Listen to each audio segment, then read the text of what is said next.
Honorable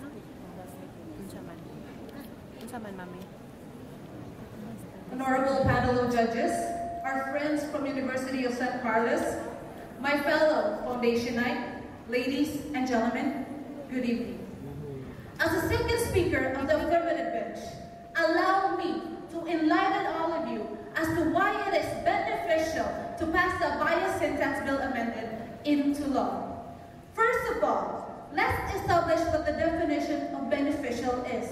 It means something that is advantageous for good, and advantage, therefore something that will benefit all. Ladies and gentlemen, I will argue on the beneficiality on the passage on the syntax bill into two main points.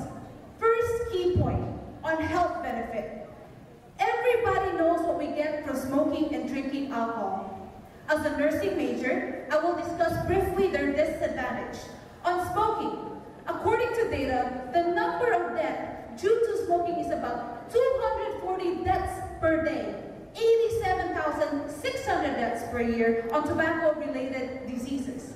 Did you know that tobacco smoke has been classified as a human carcinogen? It contains more than 7,000 chemicals, including more than 200 on which are poisonous gases like carbon monoxide, which affects the body's ability to deliver oxygen to the heart and brain. People who smoke loses 14 years of their adult life. They usually die a long and painful death. This also includes the people who are exposed to secondhand smoke. Tobacco is the single greatest preventable cause of death in the world today. In a landmark admission by Philip Morris, in the hope of making it more difficult for smokers to sue in the future, claiming unawareness of the danger, they said, and I quote, "There is an overwhelming medical and scientific consensus that cigarette smoking causes lung cancer, heart diseases, emphysema, and other serious diseases in smokers." Ladies and gentlemen, what proof do we still need? It came from one of the biggest cigarette countries in the world admitting the health risks of smoking.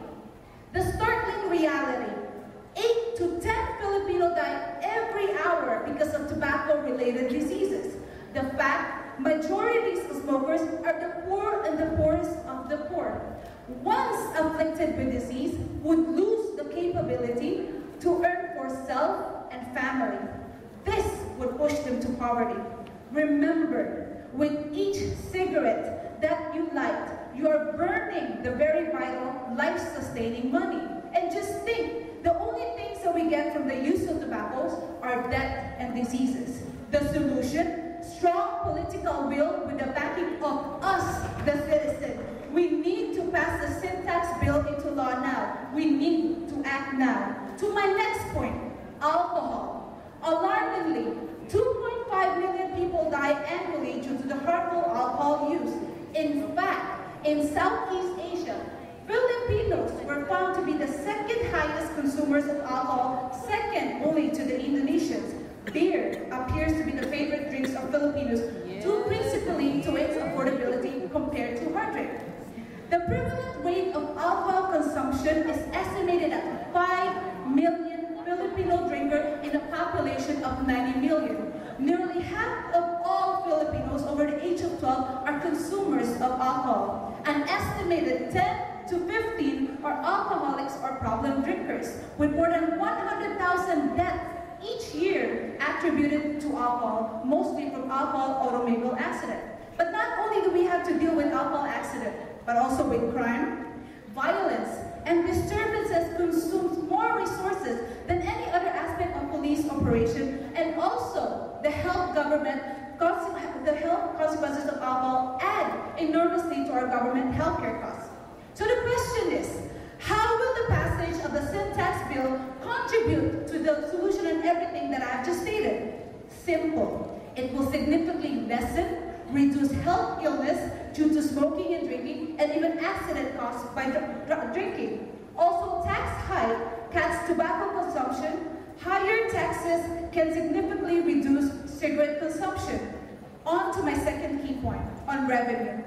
The United States was able to reduce tobacco consumption by increasing taxes, a policy that the Philippines should not hesitate to emulate. The United States experience proved that higher taxes can reduce tobacco consumption and at the same time increase revenue. The Abaya bill approved last June by the House of Representatives indicates revenue to be raised from a unitary tax rate were estimated at $33 billion in the first year of implementation. According to the House measure, at least 85% of revenue from the new sin tax would go to health services that include health coverage for the indigents and the informal sectors under the National Health Insurance Program. Tobacco farmers adversely affected by the measure would get 15%. So let's be realistic here and ask ourselves, what do we really get from taxing these vices? Again, the estimated revenue the government will get from taxing these vices is about 33 billion pesos for the first year alone. That is already more than enough to support alternative livelihood programs and healthcare. You might ask, what would happen to the people that will get laid off from the tobacco company if ever? The government will take care of them with new alternative livelihood program that is 15% from the revenues collected. Please finish it now.